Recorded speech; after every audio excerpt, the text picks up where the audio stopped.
SLST 2025 একাদশ দ্বাদশে আসন সংখ্যা বা সিট ডিক্রিজ হলো, সিট ইনক্রিজ হওয়ার কথা, মানে ভ্যাকান্সি আপডেট হওয়ার কথা, সেটা না হয়ে কি হলো, সিটটা ডিক্রিজ হলো। সেখানে প্রায় 69টা সিট কিন্তু কমে গেল। কেন কমে গেল সে নিয়ে আসছি বিস্তারিত আলোচনায়। পাশাপাশি আগামীকাল কি একাদশ দ্বাদশের ইন্টারভিউ লিস্ট প্রকাশিত হবে এবং আগামীকালে কি নবম দশমের রেজাল্ট প্রকাশিত হবে, আমি সে নিয়েও আজকে বিস্তারিত আলোচনায় আসছি। Welcome to my channel e learning with Arnab sir. চ্যানেলটিকে প্রত্যেকে সাবস্ক্রাইব করে রাখো এরকম লেটেস্ট আপডেট সবার আগে পাওয়ার জন্য। দেখো, আমি তোমাদের প্রথম যে আজকে খবরটা দেব সেটা খুবই একটা দুর্ভাগ্যজনক খবর, কি ইন সার্ভিস আর কি ফ্রেশারদের কাছে, উভয়ের কাছে। দেখো, আমরা কিন্তু অনেকদিন থেকে শুনছি যে ভ্যাকান্সি আপডেট হবে এবং সেটা হওয়াটা স্বাভাবিক, হওয়া উচিত। তো সেটা ভ্যাকান্সি আপডেটটা হয়ে কত হবে সে নিয়ে নানা জল্পনা কল্পনা সবার মধ্যে ছিল, একটা ডাউট ছিল। তো আজকের যেটা কমিশন সূত্রে জানা যাচ্ছে যে ভ্যাকান্সি অনলি ফর একাদশ দ্বাদশে কিন্তু ভ্যাকান্সি অনেকটাই কমছে। সেটা কত কমছে দেখো, প্রথমে যখন মানে ফর্ম ফিল আপ করা হয় একাদশ দ্বাদশের ক্ষেত্রে, সেখানে পরিষ্কার মানে বিজ্ঞপ্তিতে বলা হয় যে সেখানে ভ্যাকান্সি ছিল কত, 12,514টি। এই মর্মে কিন্তু এক্সাম হয় এবং সেই এক্সামের পরে 60 মার্কসের উপর একটি রেজাল্ট পাবলিশ হয়, যেটা নিয়ে নানা বিতর্ক ইতিমধ্যে শুরু হয়েছে। আচ্ছা, কিন্তু এখন নাকি সেটা কমে গিয়ে দাঁড়িয়েছে কত, 12,445। ভালো করে শুনে নাও, পরীক্ষার আগে কিন্তু ভ্যাকান্সি ডিক্লেয়ার করেছিল কত, 12,514টি। এখন বর্তমানে ইন্টারভিউ লিস্ট প্রকাশের ঠিক আগের মুহূর্তে সেখানে বলছে কি ভ্যাকান্সি কত আছে, 12,445টি। আচ্ছা, এটা শুনে খুব একটা অবাক হচ্ছে না যে কেন, যে সিট নিয়ে আমাদের পরীক্ষায় বসালো এবং সেখানে ফার্স্ট ফেজে একটা রেজাল্ট প্রকাশ করেছে, তো তারপরে এখন ইন্টারভিউ লিস্ট প্রকাশের আগে কেন বলছে যে ভ্যাকান্সিটা কমে গেল এবং সেই কমে যাওয়ার সংখ্যাটা হচ্ছে 69। এটা কেন হলো দেখো, এ নিয়ে কিন্তু কমিশনের তরফ থেকে কোনো সদুত্তর এখনো অবধি পাওয়া যায়নি। তো যেটা সূত্র মারফত জানতে পারলাম যে এই বিষয়টা কেন হলো, দেখো সেখানে বলল যে সেখানে নাকি আধিকারিকদের যুক্তি যে পরীক্ষার আগে যে ভ্যাকান্সিটা প্রকাশ করেছিল সে ভ্যাকান্সি থেকে এখন ইন্টারভিউ লিস্ট করতে গিয়ে যে ভ্যাকান্সিটা অনেকটাই ফারাক হয়েছে, অনেকটা ফারাক হয়েছে এবং সেই ফারাক হওয়ার ফলে নাকি আগের ভ্যাকান্সিটা নাকি ভুল ছিল, কাউন্ট করা ভুল ছিল। সেক্ষেত্রে সেই ভ্যাকান্সি নাকি অনেক ক্ষেত্রে পূরণ অলরেডি হয়ে গিয়েছে।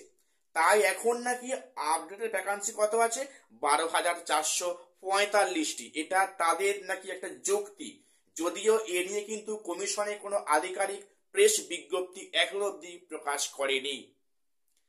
তো আমার যেন এখানে কোথায় মনে হচ্ছে এটাও কি একটা প্রি প্ল্যান, একটা প্রি প্ল্যান।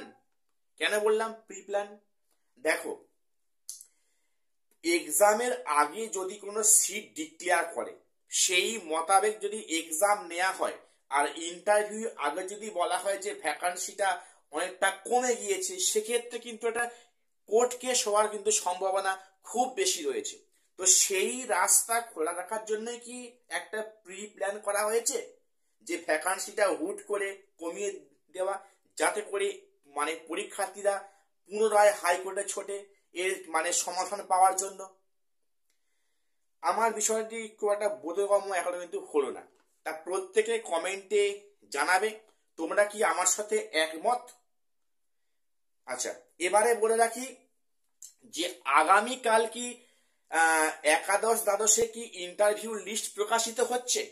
দেখো, যেটা খবর ছিল আগে যে আজকে অর্থাৎ শুক্রবার রাতে কিন্তু এসএলএসটি একাদশ দ্বাদশের ডকুমেন্টস ভেরিফিকেশন লিস্ট কাম ইন্টারভিউ লিস্ট কিন্তু প্রকাশিত হওয়ার কথা ছিল, কিন্তু এখনো অবধি সে খবর কিন্তু পাওয়া যায়নি।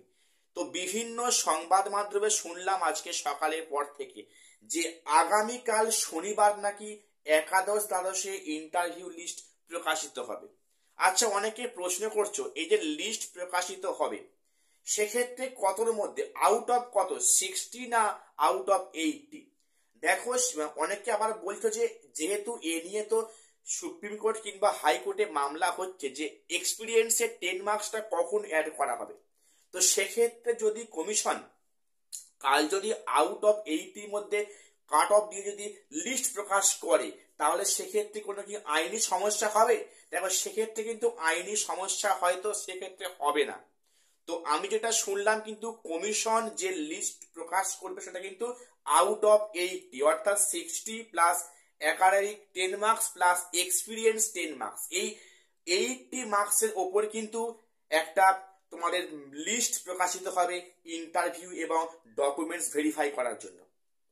তো এবারে আর একটা বিষয় বলে রাখি যে নবম দশমের রেজাল্ট কি আগামীকাল আসতে পারে? দেখো,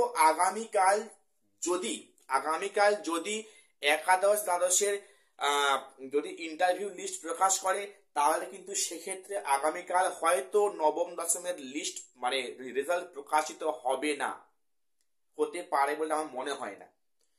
তবে সেটা কিন্তু হলেও হতে পারে, কারণ এই স্টেটের নাম ওয়েস্ট বেঙ্গল, এখানে এভরিথিং ইজ পসিবল, হতে পারে আবার নাও পারে, may be or may not be. তো যাই হোক, আমি খুবই অবাক হয়েছি যে ভ্যাকান্সি সেখানে ডিক্রিজ হচ্ছে। এটা শুনে কি হাসবো না কাঁদবো? সত্যি এটা খুবই খারাপ খবর, কি ইন সার্ভিস এবং কি ফ্রেশারদের ক্ষেত্রে।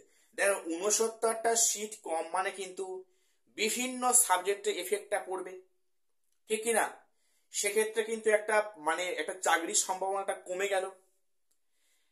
তো আমার যেন কোথাও মনে হচ্ছে এটাও একটা পূর্ব পরিকল্পিত প্ল্যান।